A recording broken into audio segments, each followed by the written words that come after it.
You ask Tiger to solve. This deals with linear equations with one unknown. The final result is y equals 5/2. Let's solve it step by step. Isolate the y. Multiply both sides by inverse fraction 3/-1.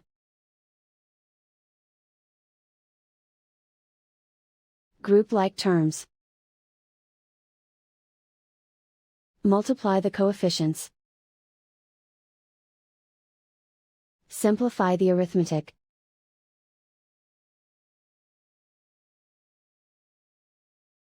Multiply the fractions. Simplify the arithmetic.